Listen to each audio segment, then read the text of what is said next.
Each has been of the same variety, where the artist or the engineer has simply reversed a vocal track and then mixed it in with the rest of the music.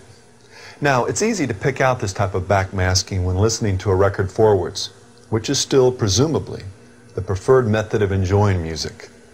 The backmask section makes virtually no sense forwards and also has a distinctive atonal sound. Now, as another example of this type of backmasking, listen to the beginning of In League with Satan from Venom's album Welcome to Hell. First, we'll listen to it forwards.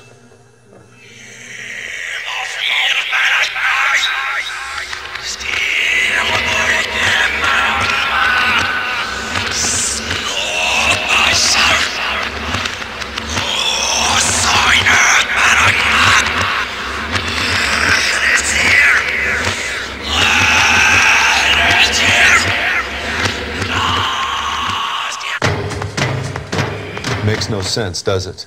Well, when we reverse it, we hear...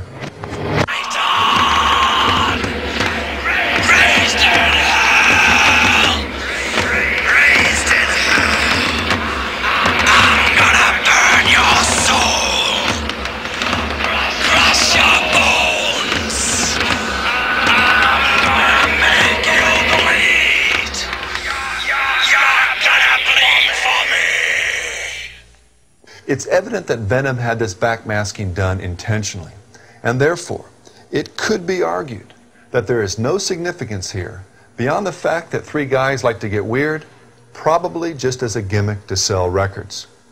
But now consider the second type of backmasking. With this variety, the vocal track makes sense both ways. When you listen to the music forwards, you hear one message. When you listen to it reversed, however, you hear something entirely different.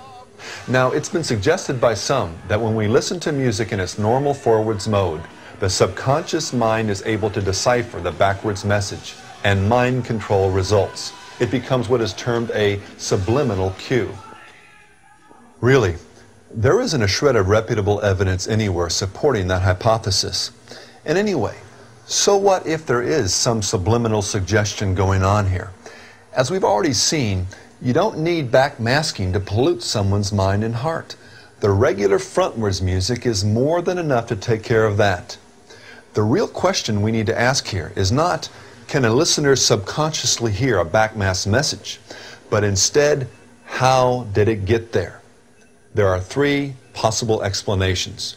Number one, that it's intentional, that like the first type of backmasking, the artists or engineers are intentionally hiding messages in the music. We must remember here, however, that the vocal track makes sense forwards as well as backwards. For it to be intentional, the vocalist would have to sing just the right lyrics and in just the right way, and nobody's that smart, as a number of musicians and producers have testified. Number two, that it's just an accident, a quirk of musical fate. Well, not only are the mathematical probabilities of this absurd, but the fact that virtually every example of this type of backmasking conveys a message that is intrinsically demonic even further disproves this hypothesis. Really, the only workable explanation is our third choice, that it's spiritual, that outside intelligent forces with supernatural power are occasionally able to play an artist much like we would play a musical instrument. The degree of captivity is determined by the extent to which an individual gives themselves to sin and embraces the principles of Satan's kingdom. Rebellion, slavery to lust, occultism, all the things we've seen so clearly manifest within rock and roll.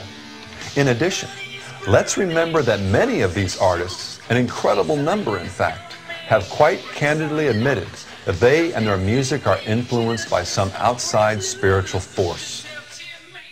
Like the subtle, practically invisible fingerprints left behind at the scene of a crime, the following aural phenomena point clearly to the one who came to steal, kill, and destroy. Our first example is from Electric Light Orchestra's El Dorado album.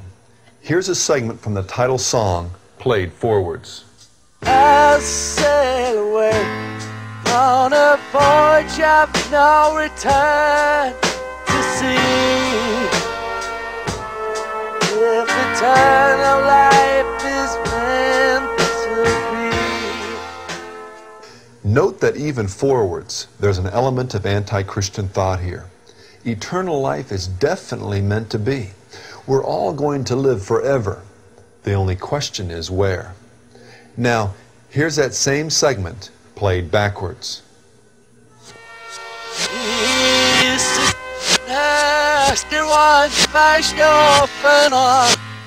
Again.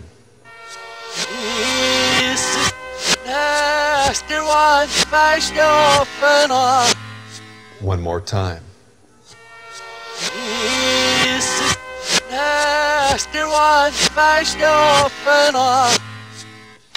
Our next example is by Queen from their song Another One Bites the Dust, one of the most popular and enduring songs in rock history. Taking the same section and playing it backwards, we hear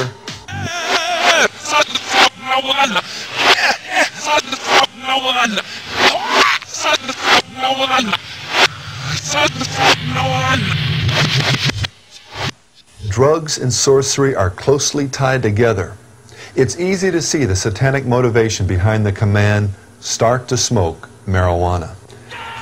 Next, we have a song taken from Cheap Trick's popular album, Dream Police. The significance of the song's title, Gonna Raise Hell, becomes even more apparent when we reverse this segment.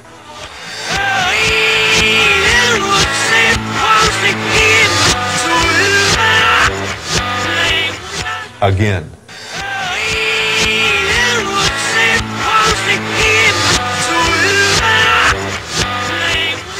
One more time.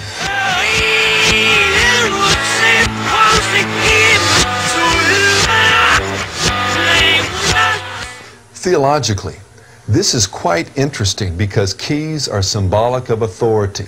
Satan's claim to hold the keys in this song, as well as on this album cover by the group Halloween, is very significant.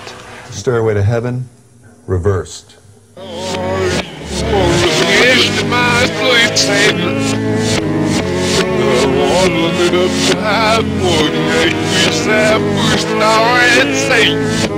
Again.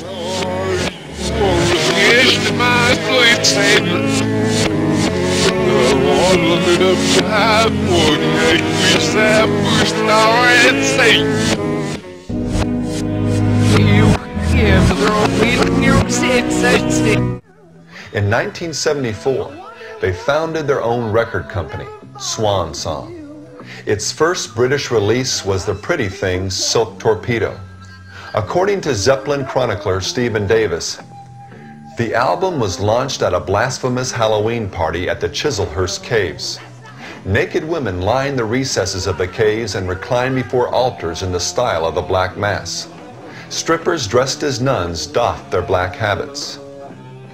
Though shocking, this type of behavior should come as no surprise when we consider that the group's founder is one of the leading occultists of the rock generation.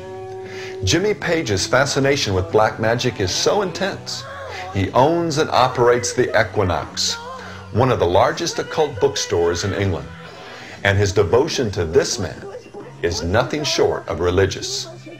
From studying magic as an adolescent, purchasing Crowley's old house, buying an occult bookstore and naming it after a periodical Crowley published, inscribing Do What Thou Wilt onto the runoff vinyl for the first pressing of Led Zeppelin III, even acting out rituals on stage that look an awful lot like those described by the Beast in his, quote, instructions to his magical order. Page meant it when he said, I've employed his system in my own day-to-day life. When Kenneth Unger, himself a Crowley enthusiast, approached Page about writing the music for Lucifer Rising, he found in Stephen Davis's words a priceless collection of Crowley artifacts, books, first editions, manuscripts, hats, canes, paintings, even the robes in which Crowley had conducted rituals. Most incredible of all, Page purchased Boleskine, Crowley's old home along the shores of the famous Loch Ness in Scotland. Later, Page had the demonic power associated with the house accentuated by having it redecorated by Charles Pierce, a renowned Satanist. Within the next few years, one of Boleskine's caretakers committed suicide. another went insane. Crowley's enchantment extends well beyond Led Zeppelin. The early Stones, for example, bankrolled an occult sect called the Process and provided a base of operations for their satanic evangelism. Later, Anita Pallenberg, aspiring actress and accomplished witch, became the companion of first Jagger and then Keith Richards. In July of 1979 at Richards' Connecticut estate, an 18-year-old boy shot himself while lying in Pallenberg's bed. Investigating officers uncovered reports of weird rituals and sacrificed animals that led up to the suicide. The Stones were further involved with occult filmmaker and Satanist Kenneth Anger. Jagger scored Anger's film, Invocation of My Demon Brother,